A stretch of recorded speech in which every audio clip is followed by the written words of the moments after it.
جو جمعہ کے دن سورہ کہف کی تلاوت کرے گا اللہ تعالیٰ اس کے گھر سے خانہ کعبہ تک ایک نور کا راستہ پیدا فرمائے گا. اور ایک حدیث میں ہے اس جمعہ سے لے کر اگلے جمعہ تک جو کچھ بھی اس کی خطائیں ہیں اللہ معاف فرمائے گا. سورہ کہف کی تلاوت 2 فائدے بتائے.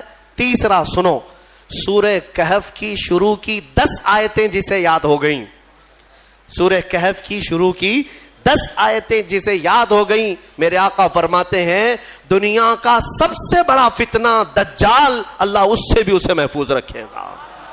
دجال کے فتنے سے محفوظ رہنے کے لیے سورہ کہف کی تلاوت ہر جمعہ کیا کرو گھروں میں, یا تو پھر کسی کی اچھی قرأت میں سنا کرو, تاکہ دونوں ثواب برابر ہیں. تلاوت کرنے کے اور سننے کے ثواب ہے.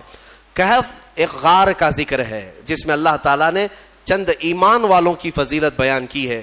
عیسیٰ علیہ السلام کے زمانے کے 300 سال بعد, آپ کو آسمانوں سے اوپر اٹھا لیے جانے کے 300 سال بعد لوگوں میں عقیدہ بگڑ گیا تھا. ایک بادشاہ آیا تھا جس کا نام دقیانوس تھا, اور وہ ظالم تھا, اور وہ لوگوں کا عقیدہ بدل رہا تھا, اور یہاں تک کہ وہ اپنے لیے سجدہ کرواتا, اپنی خدائی کا اعلان کر رہا تھا, یا پھر بتوں کی پرستی شروع ہو گئی.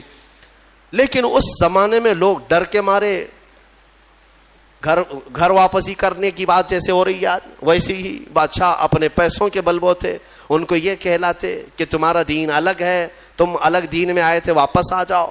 دھرم پریورتن بدل رہا تھا, کئی بدل چکے تھے. پیسوں کے لیے کچھ لوگ بدلتے ہیں, طاقت کے لیے کچھ لوگ بدلتے ہیں, ڈر سے کچھ لوگ بدلتے ہیں, لیکن جو اللہ والے ہیں وہ ہر زمانے میں قائم رہتے ہیں. بادشاہ کے کچھ وزیروں میں لوگ تھے جن کی تعداد 7 اور بعض روایتوں میں 8, اللہ بہتر جانتا ہے ان کی تعداد کتنی تھی.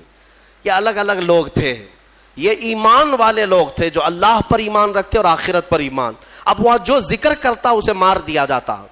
تو ان لوگوں نے ایک دن مشورہ کیا کہ اس شہر کو چھوڑ کر ہم دور چلے جاتے ہیں, اپنے ایمان کی حفاظت کریں.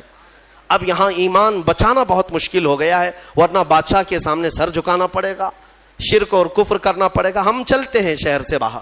یہ ساتوں نے راتوں رات مشورہ کیا اور نکل پڑے. ان کے ساتھ ایک کتا ہو لیا, اصحاب کہف کا کتا کہا جاتا, ساتھ میں چلتا رہا.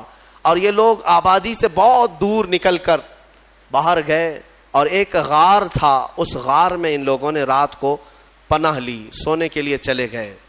اور وہاں پر جب سونے کے لیے وہ لوگ گئے تو اللہ تعالیٰ فرماتا ہے فَضَرَبْنَا عَلَىٰ آذَانِهِمْ فِي الْكَهْفِ سِنِينَ عَدَدًا, ہم نے ان کے کانوں پر